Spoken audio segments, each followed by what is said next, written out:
할렐루야, 하나님께 영광 돌립니다. 자, 오늘은 43절로 51절까지 10분으로 이 말씀을 요약합니다.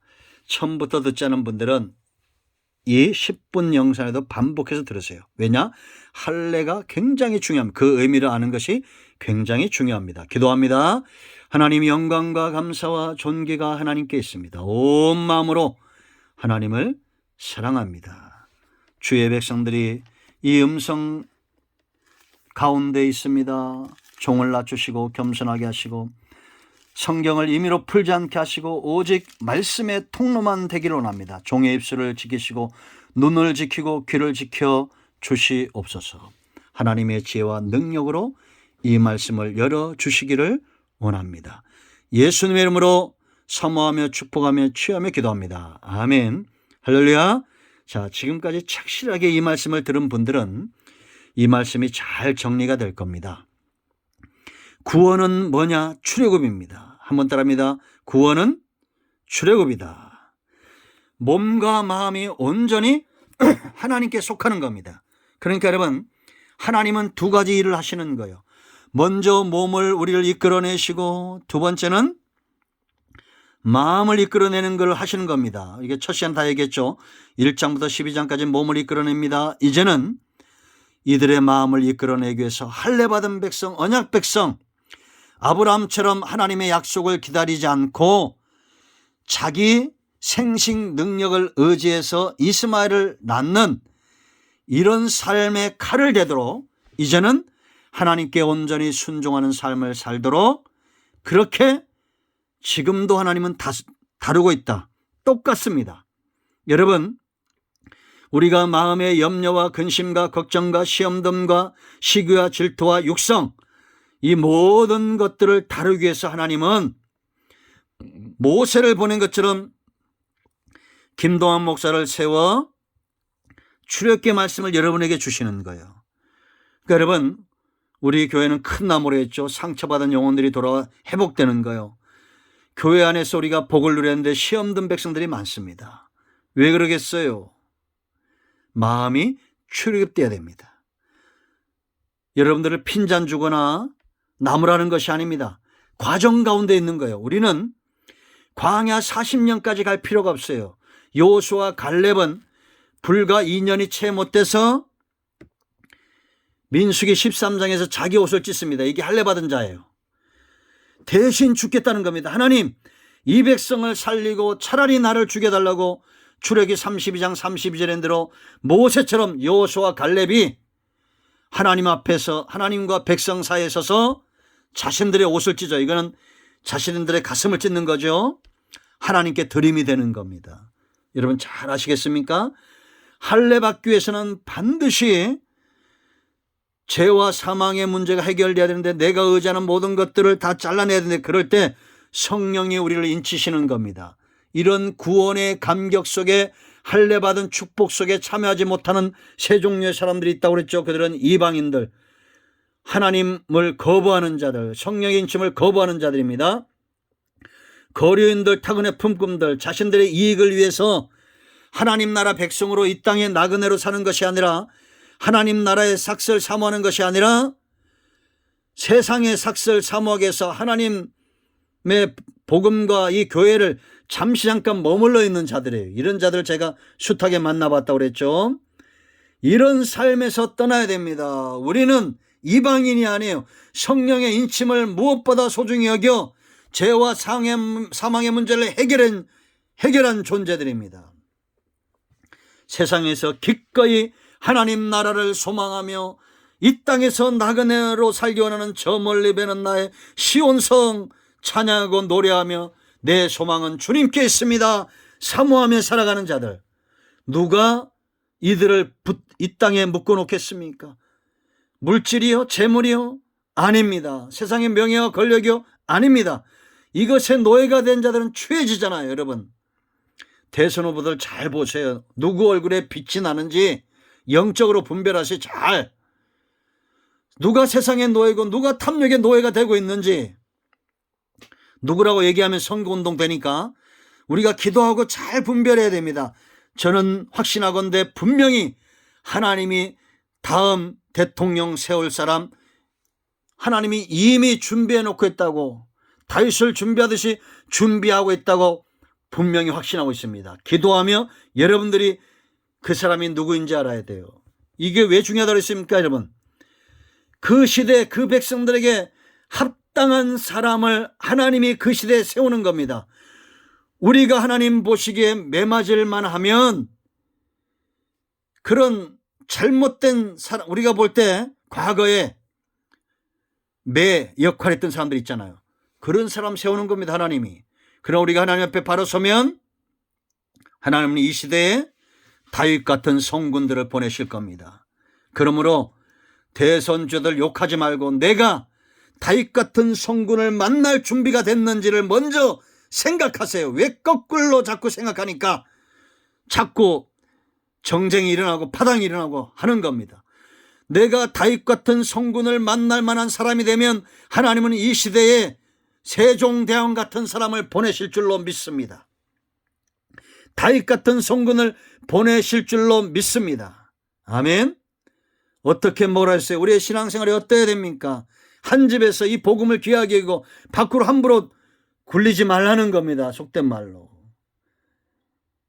뼈를 꺾지 말라.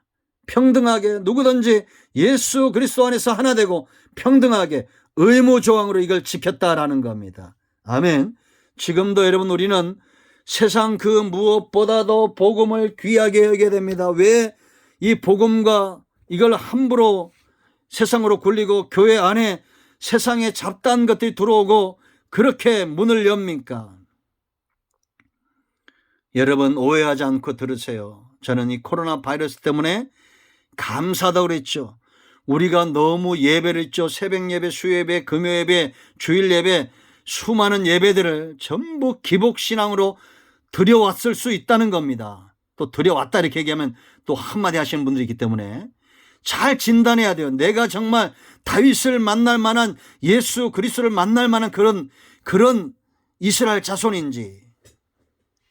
그런데 우리가 코로나19를 지나면서 우리의 정말 알곡 같은 신앙들은 어땠습니까?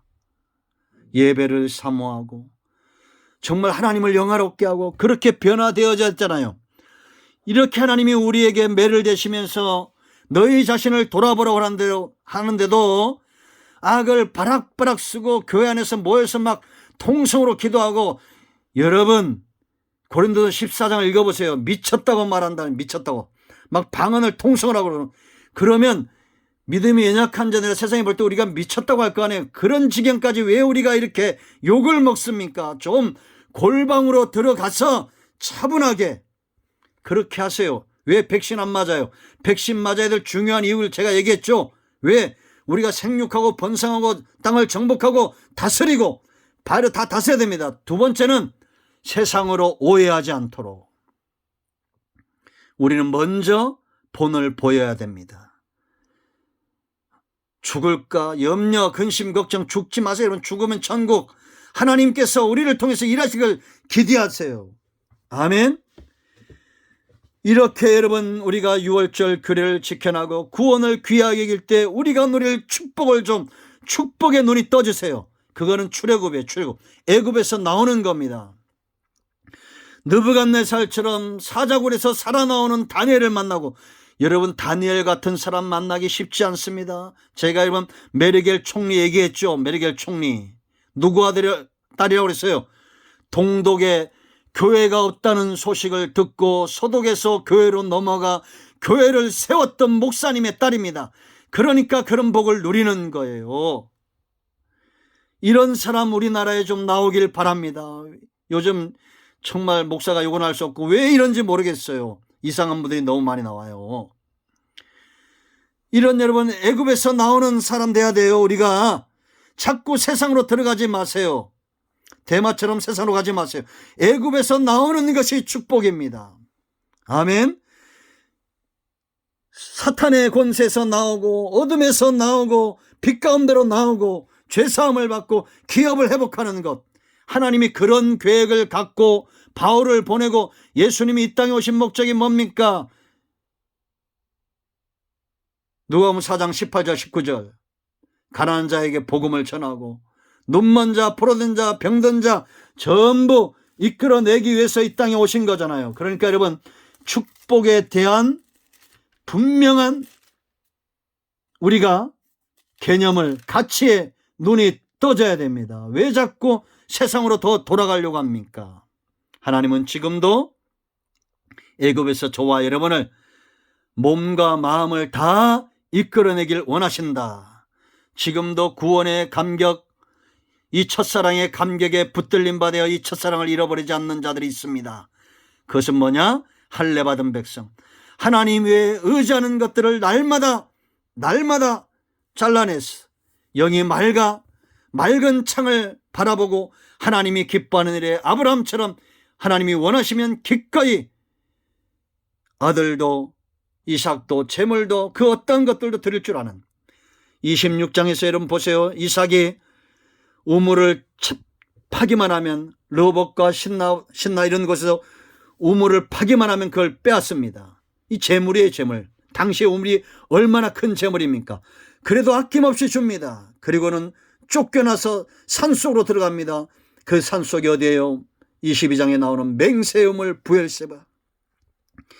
하나님이 아브라함에게 나와서 맹세했던 부엘세바, 맹세우물, 하나님이 아브라함과 이삭과 그 후손들을 축복하기로 하나님이 자기 이름을 걸고 맹세했던, 그러니까 세상과 사탄은 우리를 자꾸 우리에게 환난을 주고 우리를 채찍질하면서 하나님의 축복 속으로 몰아가는 겁니다.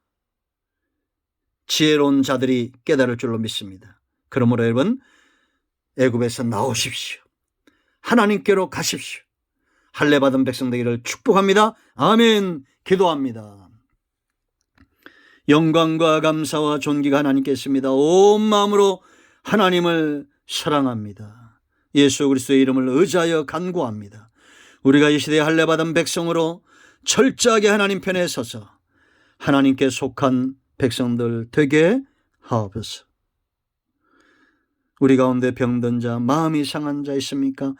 그 모든 것이 협력하여 이제는 마음과 몸이 하나님께 속한 할례 받은 백성으로 서게 하옵소서.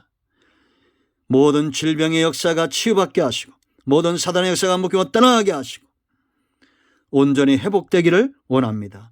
예수님의 이름으로 축복하며 취하며 기도합니다. 아멘. 할렐루야. 응답되었습니다. 여러분 모두를 축복합니다. 아멘.